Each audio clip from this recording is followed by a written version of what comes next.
Hey, it's Nick from Poised and Balanced, Alexander teacher and movement specialist in London. Did you know a simple squat could be the key to unlocking and improving your posture, reducing pain, improving your balance, your coordination, and it also increases muscle mass, bone density. It's good for elimination, bowel movements. It's good for digestion. There's so many benefits in doing a squat.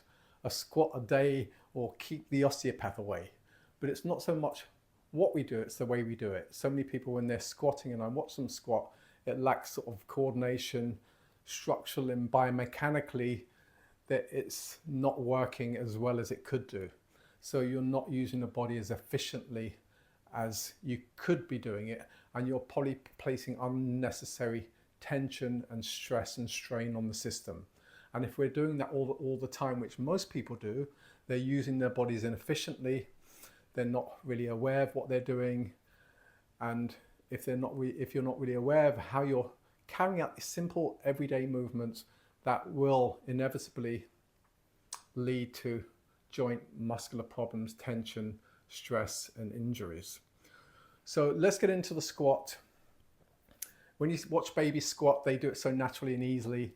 As I say to people, when I'm working with them, I'm not teaching anything new. We're unlearning all these patterns and habits that have got in the way of these natural primal movements that as children we were able to do so naturally and efficiently. So in this little clip, you can see the toddler bending, lifting and squatting perfectly. You can see the alignment all the way through the spine, neck and head. The head isn't retracting back, it's not dropping forward, it's not arching in the back, it's not rounding the back. All the leg joints, ankle, knees, hip joints are working perfectly, feet roughly spread, hip width apart, and notice the little smile at the end. So in the Alexander technique, you're not coming here to, you don't come to a lesson to learn more. You're unlearning, you're undoing all these patterns and habits. They're often hidden from your view. Alexander said the most difficult things to get rid of is the things that don't exist, the things that you can't see or you can't feel or you don't know you're doing. And if you keep doing those things, you're probably going to be doing them with compression and tension. If we stop doing those things and we start to move in a much more intelligent way, we can reawaken the natural support system. We can reawaken and rediscover some of those natural innate movements. And the squat is one of those primal, innate, natural functional movements that we should be doing every single day. As I said, a squat a day keeps the osteopath away. It's such a primal, natural, nutritious movement for the body. So when I go into a squat, the first thing I do is stop. I take the support from the ground. I get my feet really rooted and planted. I feel there's like a sort of flow and easiness through the body, so I'm not locking in the ankles, the knees, the hips, and a little bit of body mapping is important. One of the most important joints is the atlas occipital joint, where the head sits on top of the spine. When most people squat, then what happens is the head retracts down, or they might think I'm going to go into a squat and the head pulls down. What I want to do is come back to the primary directions, which is the extension and expansion all the way through the torso, neck and head. So I don't want any compression in this system here, the trunk of the torso. When you ask most people to map where the hip joints are, 80% of the population maps the hip joint around here. They start touching around here, around sort of the waist.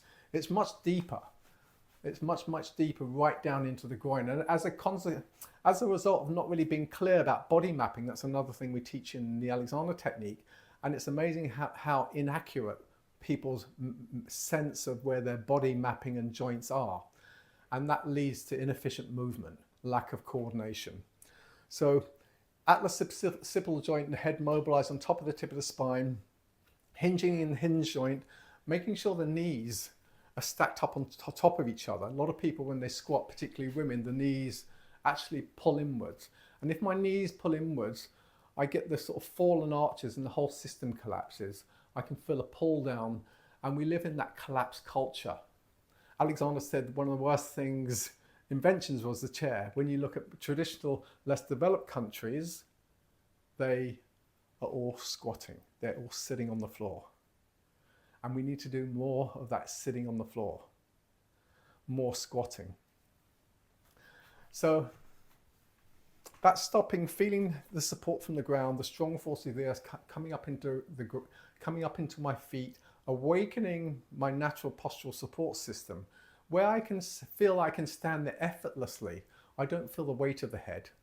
And I want to keep the head, I want to keep the orientation, optimizing the balance of the head as I start lengthening up through the torso, expanding in the back, getting that space between the iliac crest and the floating ribs, engaging the glutes and the quads. And it's almost like I'm lengthening up and out and away from the knees. A lot of people say that when they go into squat, particularly if they get older, you know, their knees are knackered and they feel that tightness. They feel that almost like grating, that almost bone on bone, where they can feel that it's really problematic to have that pressure going down onto the knees. So if I'm thinking of engaging the glutes, engaging the quads, and I'm thinking of directing out on away from the knees, engaging and expanding across all the thoracic, lumbar sacral areas, so I'm getting that expanded here. I'm lengthening up through the rectus abdominal muscles, getting that little lift up in the sternum, all the way through the neck and the head. And my eyes are looking here. A lot of people, when they squat, they're pulling the head back. You see it all over the place in gyms or when people are exercising in the park. They're doing squats like this, or they could be working with kettlebells or something like that. You see bum sticking out and the head retracting back and down. It places an enormous amount of compression on the spine. And those people are doing that and they don't even know they're doing that. So you can't stop doing something you don't know you're doing. So before you can do anything different, you first have to not do something that's familiar. And that's where we bring Alexander's principal directions, the inhibitory thoughts. That's to inhibit the automatic conditioned response that's wired into your nervous system that will say, yeah, I'm going to go down into a squat. If I say I'm going to go down into a squat, all the nervous system will just wire you automatically into that conditioned movement that's wired into your body. If I say I'm going to stop and think of the means whereby that I could attain that squat with much more balance, ease, fluidity, and flow. So I'm breathing up, the eye line is looking here, not looking out. It occurs to most people like their head is balanced. And if I give the direction, so we use our hands and just orientate the head so you get that flow through the spine, neck, and head. You can see my eye line is looking here. I'm thinking of the weight spreading evenly between both feet. Some people want to have a slightly wider gait. Some people want the feet maybe slightly rotated outwards, always having the knees tracking over the line of the feet. That feels a bit wide for me. And then as I come down, I'm in that ready position. If there was a chair there, the chair would just naturally interrupt the squat. What you want to do, where the real magic is just as you're getting about to flop onto the chair, you want to just hold, you just want to go down really slowly. And you're going to increase the muscle mass, increase the bone density. What happens over the age of about 50, I think, we lose about 1% of muscle mass every year and 1% of bone density. So I'm lengthening up through the system, through the primary control, keeping it all expanded, engaging the glutes, engaging the quads, directing up and out and away from the knees, and breathing and smiling. And just as I come down, and stop. And then I'd come into my sit bones, feel the foundation of the spine. If the chair wasn't there, go into that deep squat. Some people will need a counterbalance. As you come into the squat, you can feel the back wants around, but I can come back to first principles, which is directing up all the way through the spine, neck, and head. Getting this three-dimensional expansion in the torso, a little lift in the sternum, through those rectus abdominal muscles. And you can see I've got the length here, I've got the springy mobility, so I can just gently press into both feet, evenly spreading throughout the entire foot and just springing up. People who've got really tight hip flexors, or more commonly really tight Achilles heel and hamstrings, that can make it much easier if you have a rolled up yoga mat. That will make it much easier to go into the squat.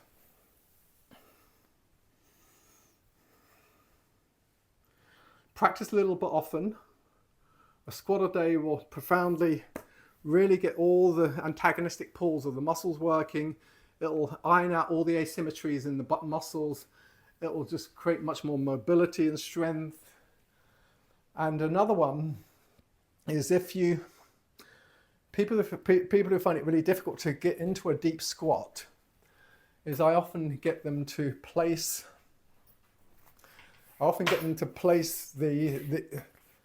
this yoga belt around a door. So what you'd essentially be doing is, if you found a door handle to place that hand on, I've got it on the tree's not going to hold my weight, but you'd just be going like that, and people can get into a really deep squat by going down like that. So a door handle can be good, make sure it's secure, so you're not going to cause any injuries. And if you can't get into a squat, you can just do the halfway position between squatting and standing, that semi-flexion. Alexander called it position of mechanical advantage.